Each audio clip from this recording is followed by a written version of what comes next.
Yo! Welcome to EcoPod, where we explore the fascinating water-field research. I can't believe I glitched. Good. And it was so good. That was so I felt good. it. Okay, sharp. Yo! Welcome to EcoPod, where we explore the fascinating water-field research, lab coats, and behind the science. And like I told you, if you stay tuned, you're gonna see the hang. And today I'm sitting with the hang, Mr. Corneza. How are you, sir? But put on the spot right here now. But I'm doing good. Okay, no, yeah. So what is it that you are doing under WRG?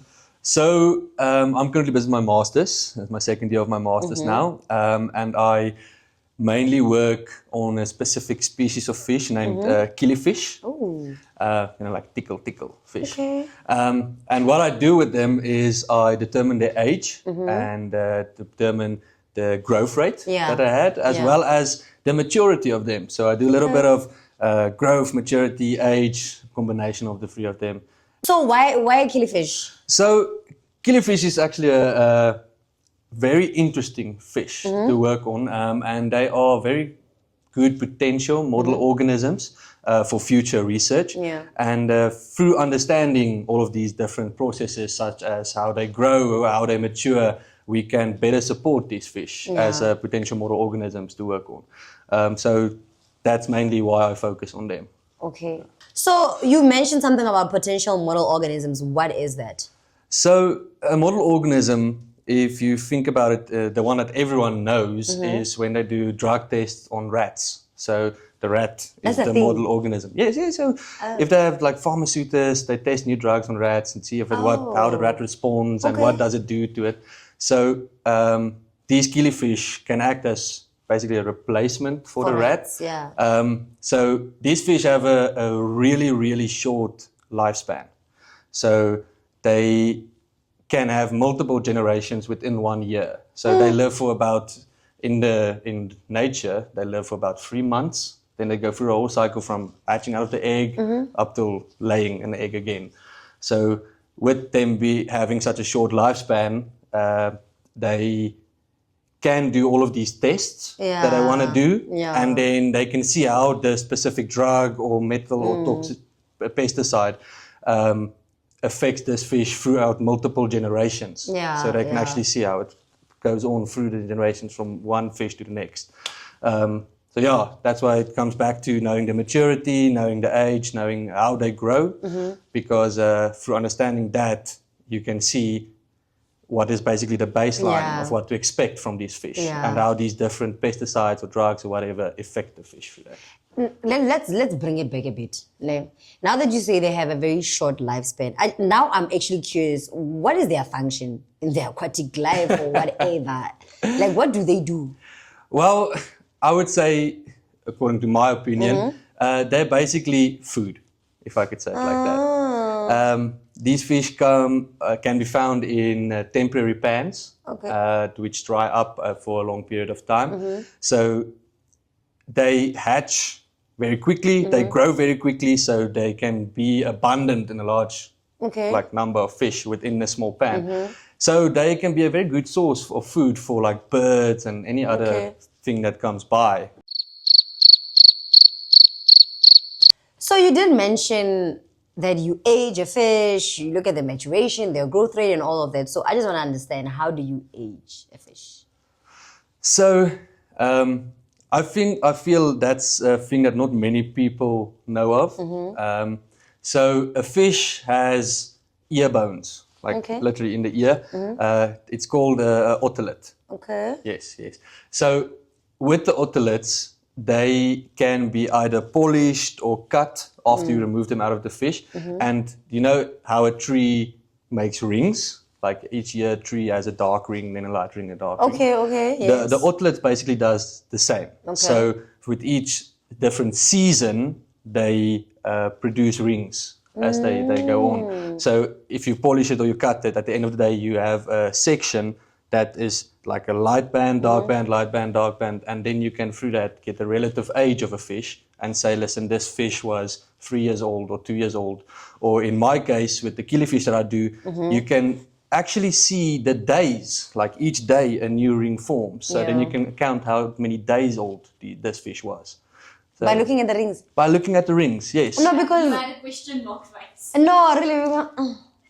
So since you work with killifish, I'm assuming that you work outside of the office, all right?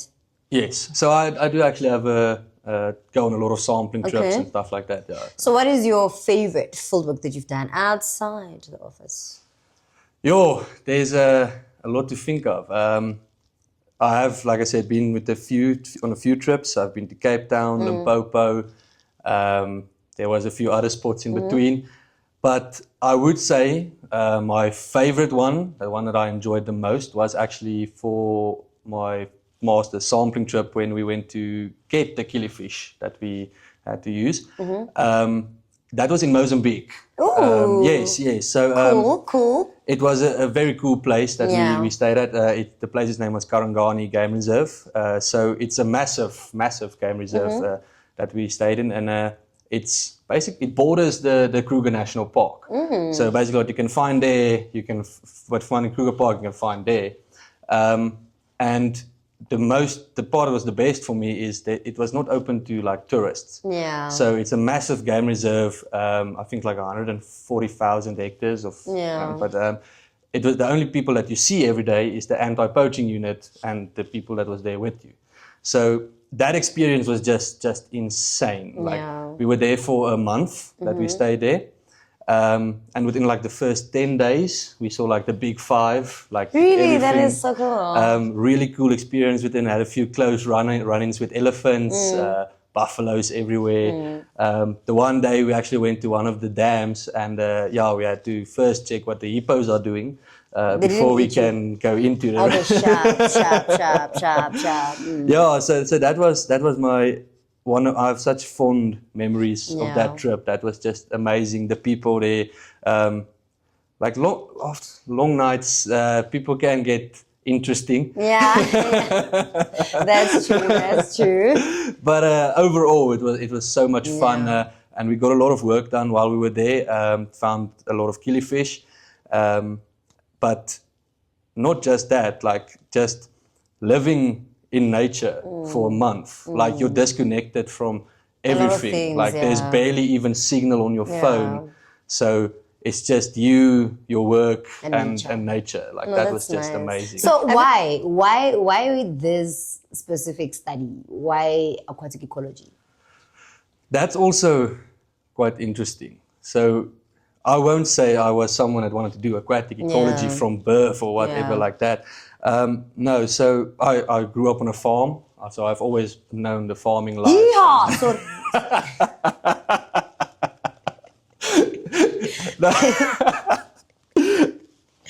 Yeah, Okay. I had a farming life, and I've Yeah. always liked being outside. So Yeah. I knew at least if I were to do something, it needs to be outside. I don't want to be trapped in the office the whole day. yeah.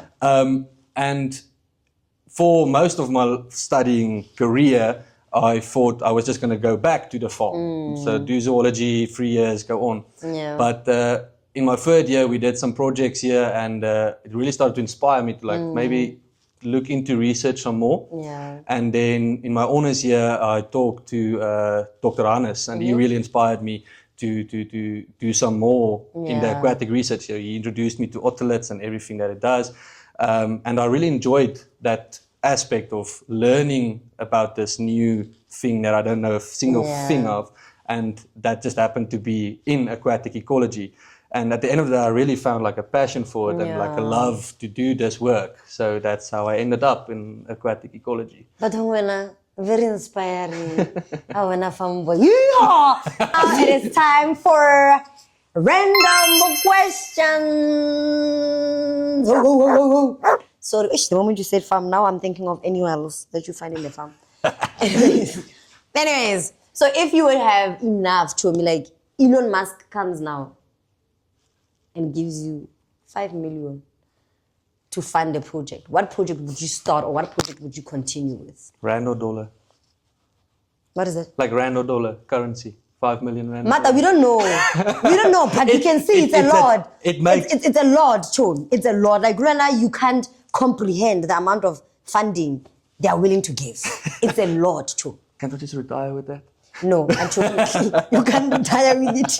You can't. You have to build something. Okay. So in all seriousness, a project that I basically have unlimited funding for. So I've always liked the idea. So like I said, I like being outside and doing sampling work of basically going throughout the whole of South Africa again and visiting as much or even all of the water systems, dams, river that I can find. And basically just seeing what species of fish are there. Like maybe finding a few new ones, maybe finding a few undocumented invasive species. Basically documenting all of the fish in South Africa again, going over it and seeing what is there. Okay, that's actually a cool project. Because now you're traveling, you're doing what you love, and you're traveling like And best of both worlds. Catching fish though. Yeah, you know. And then the last question, what a piece of equipment you can't afford to live without? Okay, every time when you do field work, you're like, I can't afford not to have this piece of equipment. Earphones. Definitely earphones. High five. Yes. No, feel you. music is always like you can be busy the boringest work ever. You really don't want to do it, but if you have some nice music in, It's just it's great. You understand me. We are in it, right? And okay, last one. If you were to conduct research anywhere in the world, where would it be? Oh, that's easy. Here in South Africa. Man, you love us. You love us. You don't want I won't to climb borders. Me, I'm leaving. I'm climbing borders. Why? South Africa is a series. Yeah, but it's a beautiful series. Yeah, but now let's go see other series. Yeah, but that's like a filler episode. You just go Don't away for try to convince me. It's chat. It's chat. Thank you so much for tuning on this episode. It's been amazing. It's been fun with our fanboy. Thank you. So you better stay tuned for more coming up next. Bye.